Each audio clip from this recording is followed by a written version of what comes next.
You will hear a conversation between a psychiatrist in the medical centre of the college and a new student. First, you have some time to look at questions 1 to 4.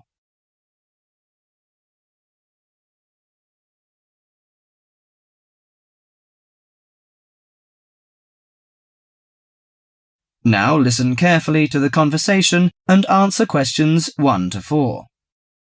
Hello, sit down, please. Thank you. Now, you are a new patient, aren't you? Yes, that's right. OK, so I'd better get some basic details down first. Right, we'll start with your name. Martin Hansen. Do you spell that S-O-N or S-E-N? Hansen. OK, and you're a first-year student? Yes, I am.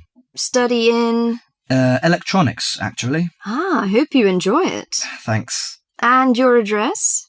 2805 Hesperian Avenue, Hayward. 2805 and Hesperian. Yes, that's Hesperian. Hayward, Hayward. And your phone number? 734-246-55. 734-264-55. No, you got the 6 and the 4 the wrong way round. It's 246-55. Huh? Sorry, right. And, when were you born? The 15th of June, 1986. Here in New Zealand? No, I was born in Sydney.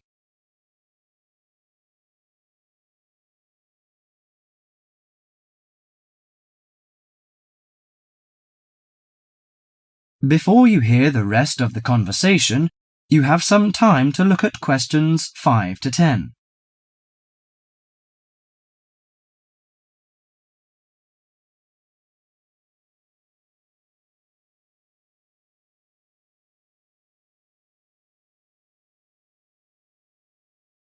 Now listen to the conversation and answer questions 5 to 10.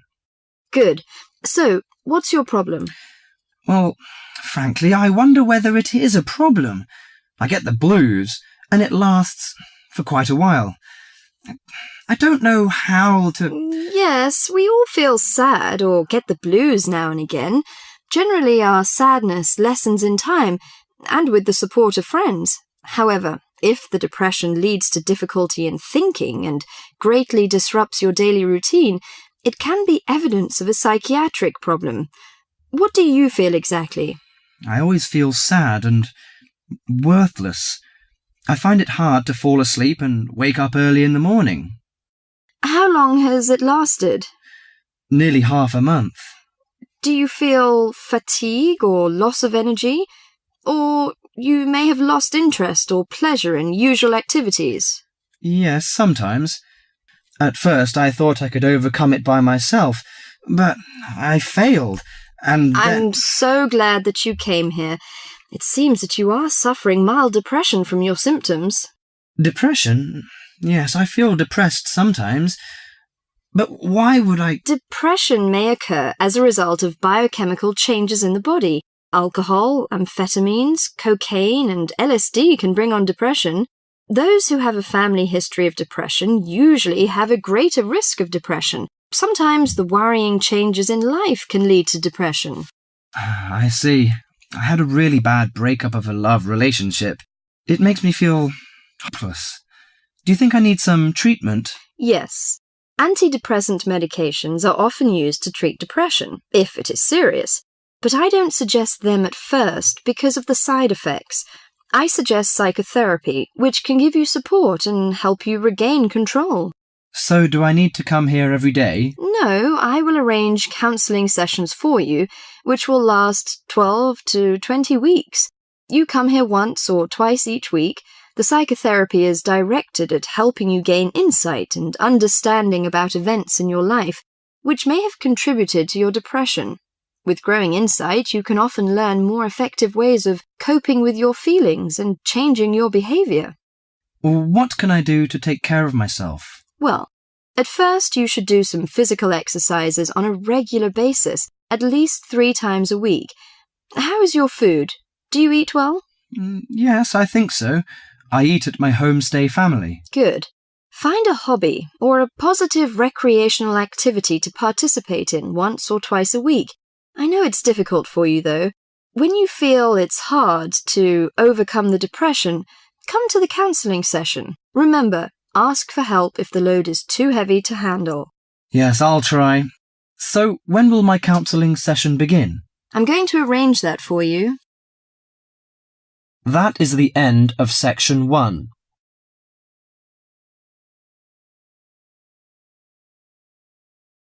You now have half a minute to check your answers.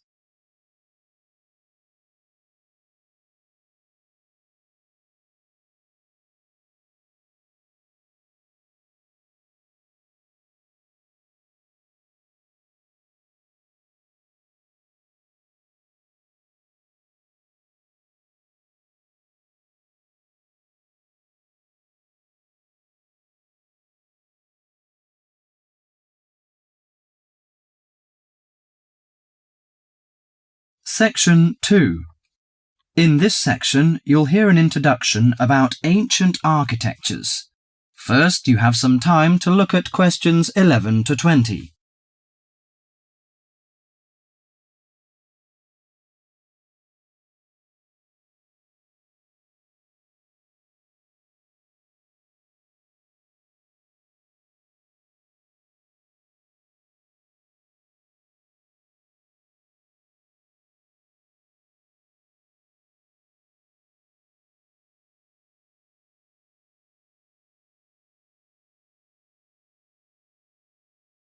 Now listen carefully to the tape and answer questions 11 to 20.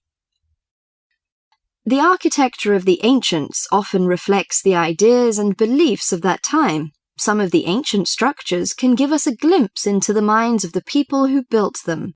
Now, Professor Francis is going to talk to us about ancient architecture. No story is more interesting or impressive than the story of architecture, and in particular the activities of human beings in the art of building. Let's have a look at this in some detail. Did you ever visit the pyramids? Look at this picture, please. The pyramids in Egypt are true wonders of the ancient world. Khufu's pyramid is a stunning 138-metre-high mass of 2.3 million stones, each weighing about 2.5 tons. It was built to geometrical perfection over 4,500 years ago, with simple stone and copper tools. It was so far advanced that some have suggested it was designed by aliens. Actually, there is an astronomical significance to the perfect precision of the pyramids. By using 2 stars that circle the sky polar point, Egyptian astronomers were able to arrange the pyramids due north. This was done because they believed the king's afterlife and the stars were closely related. They believed their pharaoh, that is, their king, had been transformed into another living being, a light in the sky in contrast to the darkness of death. Okay, now let's look at another picture. On this picture is Athens' ancient Parthenon. It is an immense columned temple, built almost entirely of marble. Athens' ancient Parthenon is a perfect model of classic Greek architecture. It was built to honour Athena, the goddess of wisdom. Therefore, it includes the ideals of logic and reason in its design. Built in the 5th century BC, the Parthenon is made up of almost 140 columns. The Greeks associated the columns with the virtues of a human being: strong, orderly, proud, and beautiful. The height and width of the Parthenon are designed with the rational logic of geometry. The upper diameter of each column is a bit narrower than its base. It bulges slightly in the middle and slants inward. This kind of optical illusion makes the columns appear more graceful and thus more beautiful. The Parthenon also symbolizes democracy. Each column supports the entire structure, just as each person contributes to the government. It symbolizes that Athens' government is democratic. Finally, I am going to introduce the Roman Colosseum, a large oval structure for public sports events, entertainment, or assemblies. The Roman Colosseum displays the practical nature and political thinking of Romans. The Colosseum was built in 80 AD, when, throughout its vast empire, Romans' population and wealth were growing. It was necessary for politicians to entertain the people in return for their support. Gladiators would battle wild animals, and even one another in order to entertain the bloodthirsty crowds. Constructed with tons of marble, the Colosseum stood 48 meters high. It has the capacity to hold up to 50,000 spectators. Spectators sat on the lower 3 levels, surrounded by towering roofed passageways. On hot days, a cover suspended from the top story provided shade from the sun. Ancient architecture gives us a sense of the different societies that build these amazing monuments. Through it, we can imagine what life was like when those civilizations were flourishing. That is the end of section 2.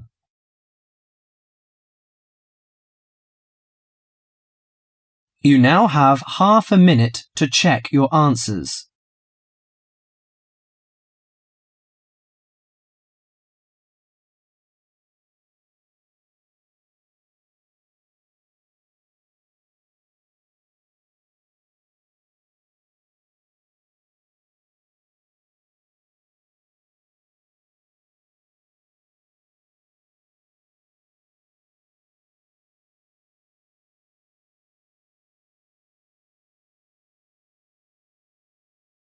Section 3. In this section, you'll hear an interview on IQ tests. First, you have some time to look at questions 21 to 30.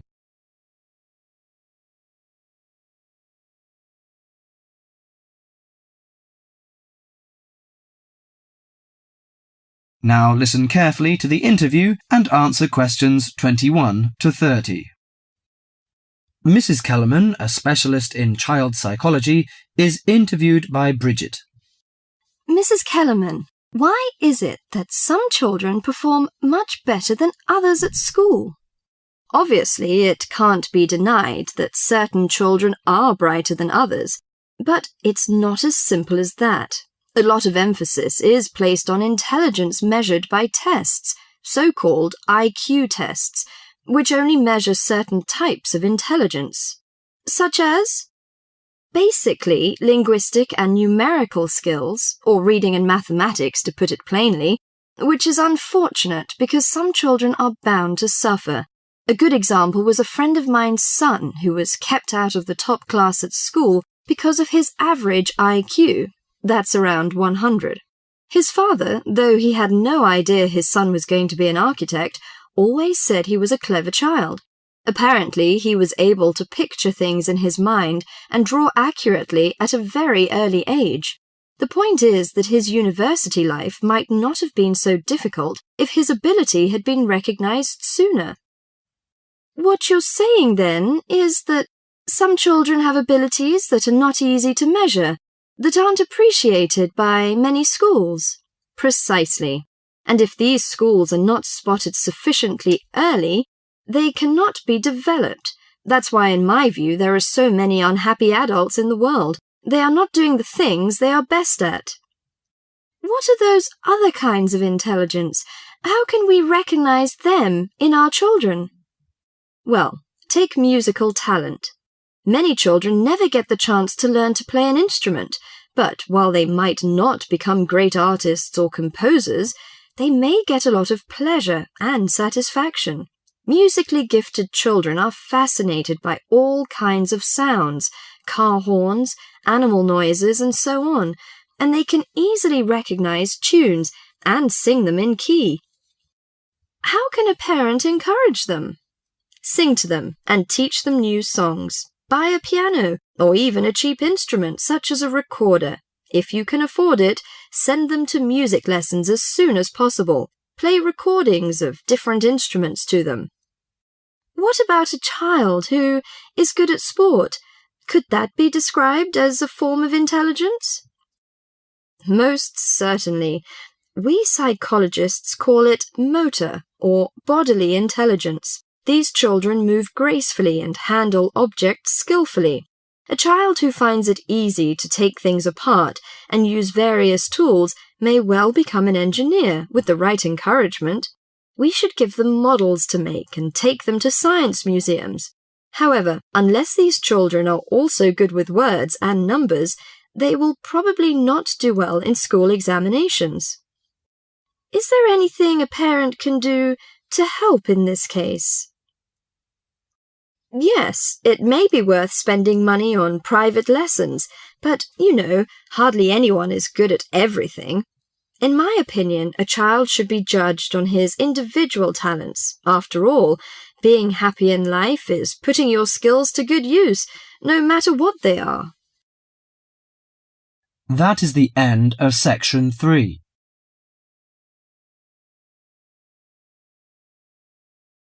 You now have half a minute to check your answers.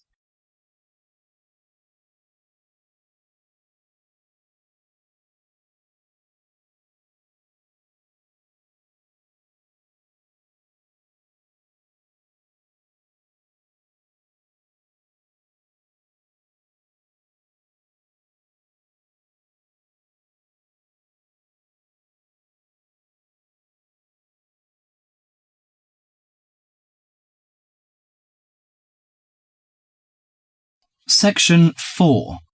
In this section, you'll hear an introduction about the tutorial courses of the physics school. First, you have some time to read questions 31 to 42.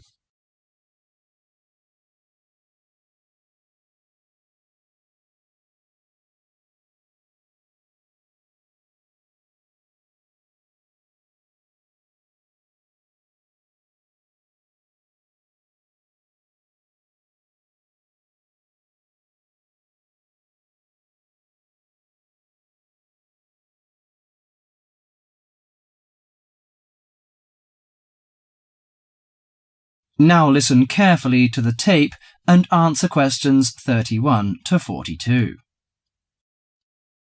Welcome to Orientation Week. This is the Physics School session, and we'll welcome Professor Smith, the head of the school, to introduce you to the tutorial system. Welcome, Professor Smith. Thank you. You may have noticed life at university is totally different from that of school. For you, tutorials are an important part of the teaching program. Tutors are the primary contact between undergraduate students and the school. A tutor is the student's personal tutor as well as their academic tutor. Tutorials for physics undergraduates consist of 6 students who meet each week with their tutor for at least 50 minutes. For radiographer students, tutorials will normally consist of a group of about 10 students who will meet fortnightly with their tutor for a period of at least 50 minutes. In the first semester, the tutorials are during weeks 1 to 11. For semester 2, they are during weeks 14 to 24. Everybody involved is expected to be present and on time, and the tutor will also be available in week 12 and 25 to discuss problems that arise during revision, but attendance by students is optional. Now I'm going to introduce to you the stages and activities of the tutorials. The induction period is from week 1 to 3. I know that a significant minority of you experience culture shock during your first few months at university, and the important function of this stage is to identify students who are having difficulty integrating into the academic program. In particular, tutors should check your attendance of lectures, tutorials, laboratory sessions, and this sort of things. Tutors also help you tackle work in a systematic and effective manner. Stage 2 begins from the 4th week. Some tutorials of this period are to be devoted to discussion or going over the students' lecture notes, but approximately 50% of tutorial time is to be devoted to coursework. You should finish the weekly homework assignments of 2 hours duration with at least 50% involving written work. At least 8 homework assignments during the year should involve answering problems set on coursework. The written work collected by the tutor should be marked within a week of handing in, and generally the assignments should be graded. The third stage starts from week 8 till the 10th.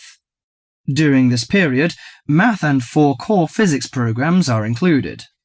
The majority of tutorial time should be devoted to work which supports the lecture programs and laboratory work. At least 60% of homework assignments should involve written work. The assignment may involve writing an account of or notes on a specified range of topics. The written work should also be marked and graded. Short oral presentations by students should be included. They are possibly on general physics topics or essays. The last week's personal development planning is a structured and supported process.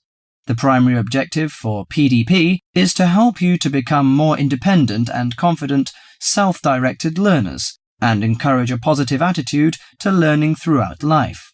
It is undertaken by yourselves to reflect upon their own learning, performance and achievement, and to plan for their personal, educational and career development.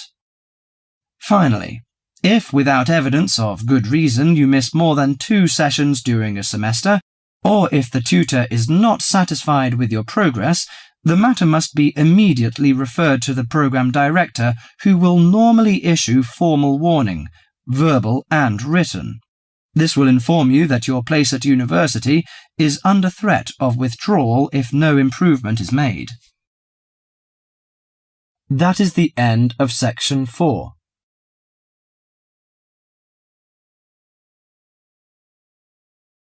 You now have half a minute to check your answers.